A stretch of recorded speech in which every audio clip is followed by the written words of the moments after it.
This video is brought to you by John Robson Guitar Tuition.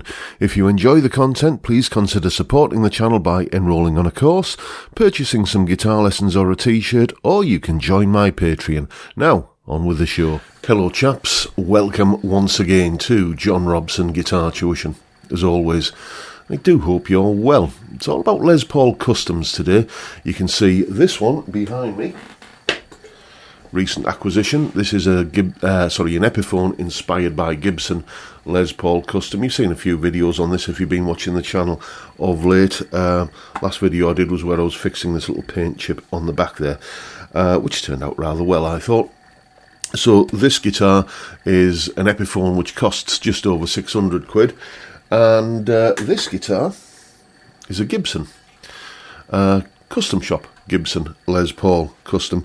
Doesn't belong to me. This one belongs to a pal of mine who won it in that guitar gear giveaway raffle that you may have seen ads for on YouTube and various places. So, you know, this guitar costs somewhere north of £4,000. This one costs just over 600.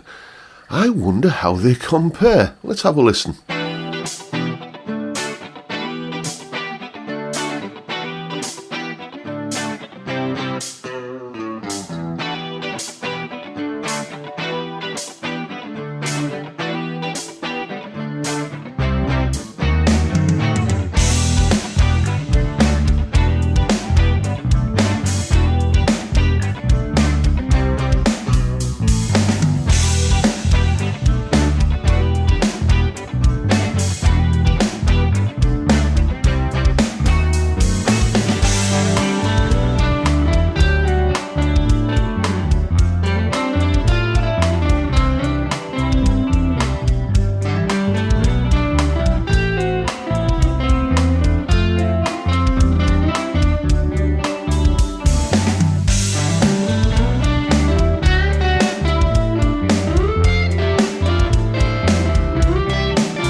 And as usual, you'll find a full tab for that piece of music in both Guitar Pro and PDF formats, along with a clip of me playing it and a jam track for you to play along with yourself. All of that is up on my Patreon page. There's the address, link in the description. $3 or £2.50 a month gets you access to all of these additional goodies that go along with these YouTube videos. A massive, massive thank you to everyone who supports me in that, or any of the other ways, all of which are, you know where, linked in the description. Thank you so much, everyone. While we're dealing with all the kind of housekeeping sort of stuff, let's have a look at how I was getting the tones in that piece of music. As usual, the Blue Guitar Amp 1 Mercury edition on the Vintage channel, and that was for the kind of crunchy power chord sort of tones, but also the clean tones as well, that funky part on the intro and the clean lead and the chords and stuff. Same setting, just rolling the guitar's volume off a little bit to clean it up. And for the shoutier high gain stuff, whack the guitar's volume back on full and throw the new X Horseman pedal into the front end of the amp, and there you have it. Those are the tones I was getting. Obviously there was a bit of modulation and delay and reverb on some of the guitar parts on that demo, but nothing that's going to disguise or obliterate or kind of mask the inherent sound of both guitars, or either guitar, really. So let's have a look at some weights and measures for both guitars. You can see the Gibson and Epiphone neck profiles, nut width, weight, and pickup resistance readings there.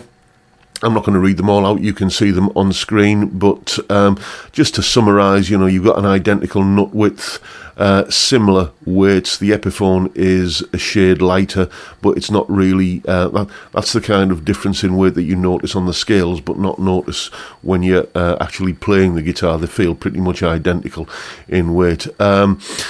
Neck profiles, the Gibson is, well, you can see it's there. The Epiphone looks quite similar on that contour gauge, but feels slightly different. The back of the neck feels a little bit flatter.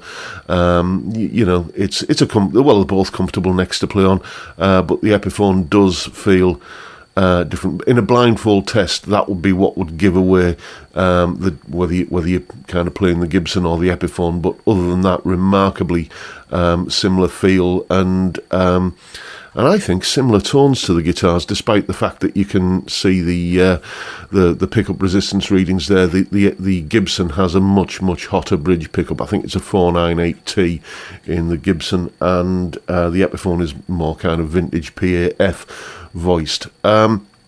So what did you think of the sounds? It's, you pick up a guitar like this and you're conscious of how much it costs, and you're kind of expecting great things, and didn't it sound great? I think it did. But then you pick this one up and play this and you think, dear me, £4,000 plus change, 600 quid plus change. That price difference would lead you to expect, or lead some people to expect, a much greater difference in the tones produced by the guitars, and there just isn't. The bridge pickup on the Gibson is, as I say, hotter, but if I'm honest, I prefer the tone of this guitar. On the clean sounds, there was nothing really, I thought, to choose between the two.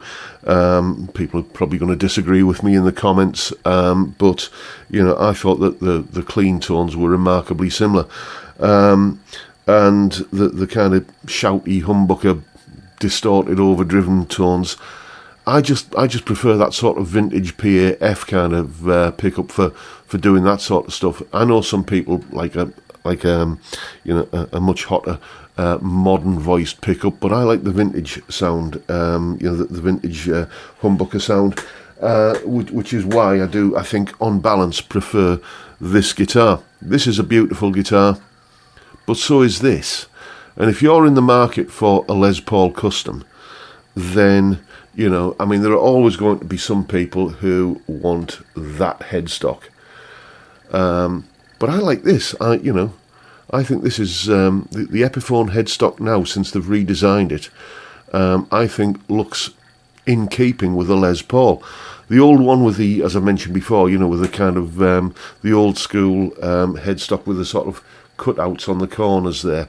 I always thought it looked okay on a semi-acoustic guitar. It looked in keeping with that, like a Sheraton or a Dot or something. But on a Les Paul, I always thought it looked out of place. But this, to me, yeah, it looks classy, it looks elegant, and it looks right somehow. As right looking as this one. So, as I've said, if you're in the market for a Les Paul and the headstock and the name on the headstock is of little or no importance to you, get one of these. It'll do everything that this one does, and you've got a big lump of change in your pocket that you can spend on other things.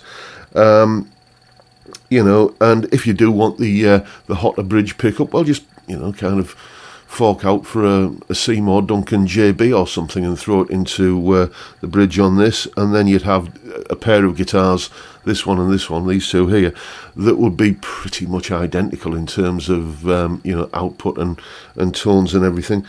But I like this one the way it is, and much as I am extremely grateful to Andrew, for my pal who won this guitar, for letting me do all these videos with it. It's not a guitar that, if it were my money, I would buy. And if, like Andrew, I'd won this myself, it would be getting sold, and then I'd have about a good few grand to go guitar shopping with, which would be a nice kind of situation to be in.